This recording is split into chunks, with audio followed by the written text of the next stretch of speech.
Hello class, today I'm going to be discussing the normal spread of electrical activity in the heart and the EKG data that accompanies the electrical activity.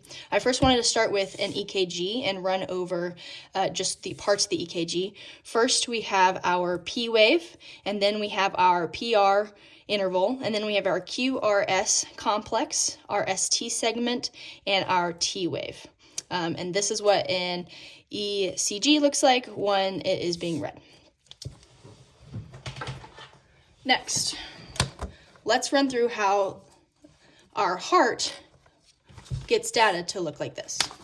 So first things first, this is our heart, these are the atria, and then these are the ventricles. This is our SA node, this is our AV node.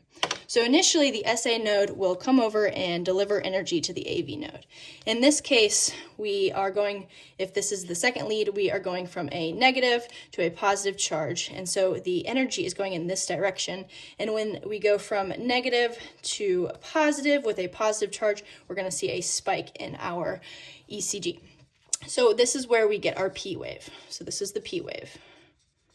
Okay.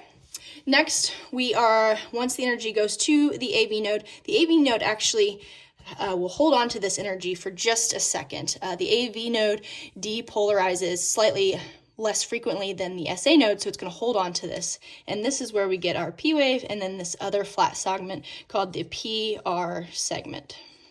Okay. Next, we're going to move over. We're going to start the septal depolarization. So now the energy is leaving the AV node and moving down the septum. However, because the heart here, our left ventricle is much more beefier than the right ventricle, there actually is a net force of energy almost back towards the SA node. So therefore, we get this slight downward, and which is known as the Q wave. Okay. Next, once the septum is depolarized, we start having energy move through and up through the ventricles.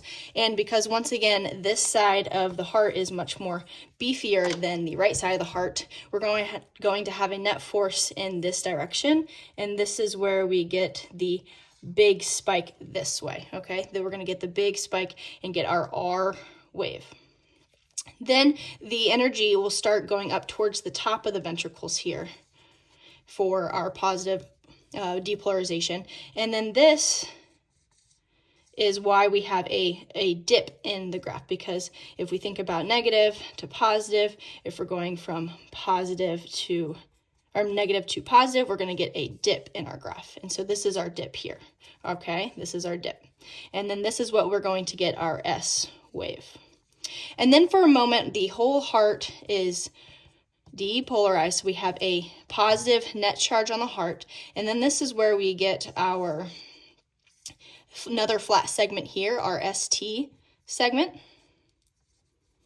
And it's just holding on to the charge. And then finally, I don't have enough space, so let me just quickly erase this. Finally, in our last to get the T wave, the heart actually with a difference starts, instead of positive charge, we're going to have a negative charge. So if it's all positive up here, eventually from the bottom here, it's going to start repolarizing our negative charge. And it kind of goes up into a fashion like so from the bottom to the top. And when we have a negative charge to a positive charge with a negative charge, we're going to see a bump in our ECG.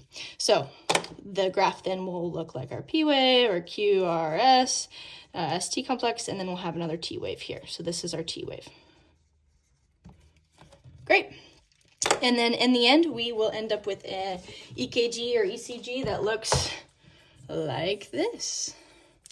I hope that helps everybody in understanding how the depolarization of our heart equals what we see on the EKG.